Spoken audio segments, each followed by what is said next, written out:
مجھے سوال آپ سے یہ کرنا ہے کہ آپ جیسے جانتے ہیں سب کہ ہمارے جو معاشرے میں جو فتنہ ہے، ہمارے جو بچے ہیں، شاید جس وقت ہم نے ان کو اسکولوں میں ڈالا یا جو سوشل میڈیا کا پریشر ہے ایوری تھنگ، تو آپ آج کل کی یوتھ کے لیے کیا ایڈوائس دے سکتے ہیں ہم پیرنٹس کو؟ دیکھیں ہماری جنت کیا جنت ہوگی جہاں ہمارے بچے نہ ہوں۔ بہت مشکل ہے کیونکہ آپ دیکھ رہے ہیں ہر طرف سے media is playing such an important and such a difficult role کہ ہم پیرنٹس کے لیے اس چیز کو سنبھالنا بہت مشکل ہو گیا ہے اینڈ آل آف دیٹ۔ اور میں ایک واٹس ایپ پہ میسج مجھے ملا کہ what will happen to my children when I die, but سوچنے والی بات یہ ہے کہ what will happen to my children when they die. So اگر آپ کوئی ایڈوائس دے سکتی ہیں اس سلسلے میں تو بہت موضوع رہے گی۔ انہوں نے دکھتی رگ پہ ہاتھ رکھ دیا ہے اور بہت ہی اہم سوال ہے یہ۔ حقیقت یہ ہے کہ یہ ہر گھر کا مسئلہ ہے، ریلیجس فیملی ہے یا ریلیجس نہیں ہے، یہ مسئلہ ہر جگہ ہے، پڑھے لکھے ہیں یا ان پڑھ ہیں۔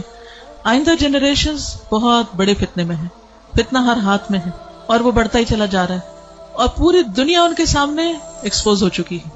یعنی آپ کس کس چیز سے ان کو بچا سکتے ہیں، کس کس چیز سے روک سکتے ہیں؟ صرف ایک ہی حل ہے اور وہ روک اندر ہو، اور وہی تقویٰ والی بات ہے کہ جب تک ان کے اندر خود اللہ کا ڈر نہیں آتا، آخرت کی فکر نہیں آتی، اس وقت تک کوئی باہر کی چیز اب ڈھکی چھپی رہ نہیں گئی۔ آپ سو رہے ہیں، آپ کو نہیں پتا آپ کے بچے اپنی رضائی کے اندر کیا دیکھ رہے ہیں، کیا کر رہے ہیں، کیا سن رہے ہیں، کہ کانوں کے اندر کچھ لگا ہوا ہے، کچھ دیکھ رہے ہیں۔ اور پہلے تو کہیں کسی خالی جگہ پہ جا کے چھپنے کی ضرورت تھی، تو اب تو گھر کے اندر بھی ہر جگہ چھپنے کی جگہ ہے، کیونکہ جس اسکرین پر وہ سب کچھ دیکھ رہے ہیں وہ ان کے ہاتھوں کے اندر آ چکی۔ اس کے لیے جو پرسنل میرا ایکسپیرینس ہے وہ دو چیزیں، ایک تو یہ کہ ہم اسکولوں سے تو جو اسکول ہیں انہی میں ہی جائیں گے، اور جو باہر معاشرہ ہے اور جو کچھ ہو رہا ہے وہ سب وہ کریں گے، اس سے کاٹ تو نہیں سکتے۔ میں نے سب سے زیادہ جو دعائیں مانگی ہیں، رو رو کے مانگی ہیں، سجدوں میں پڑھ پڑھ کے مانگی ہیں، وہ اسی کے لیے مانگی ہے کہ اللہ میرے بچوں کو ایمان دے۔ یہ صرف پچھلے 5 سال میں جتنی چینجز آئی ہیں وہ اس سے پہلے شاید کئی 100 سال میں نہیں آئی تھی۔ اور پھر دوسرا کیا کیا، یعنی اللہ تعالیٰ سے خود ہی مانگا۔ دوسرا یہ کہ ہر تھوڑے عرصے کے بعد عمرہ، اللہ کے گھر چلو، کیونکہ اللہ کے گھر کا جو جلال ہے، اور اللہ تعالیٰ اگر انسان کو کہیں سب سے زیادہ محسوس ہو سکتے ہیں تو وہ بہت جگہ ہے۔ یعنی ہمارے ملک میں، ہمارے گھروں میں، ہمارے ماحول میں وہ فیلنگ نہیں آتی جو وہاں جا کر آتی۔ تو الحمدللہ ان عمروں نے، اللہ کے گھر کی زیارت نے دل کے اندر تھوڑی سی جگہ بنائی اللہ کو پہچاننے کی، کیونکہ جب تک اللہ کو بچے پہچانتے نہیں، اس کی عظمت کو محسوس نہیں کرتے، وہ اللہ سے ڈر نہیں سکتے، تو وہ تقویٰ نہیں آتا دل میں۔ تو اس سے یہ ہے کہ وہ ایسی جگہ ہے جہاں اللہ ماشاءاللہ سب کو جا کر یقین ضرور آتا کہ کوئی ہے ایک جس نے یہ سب کچھ بنایا۔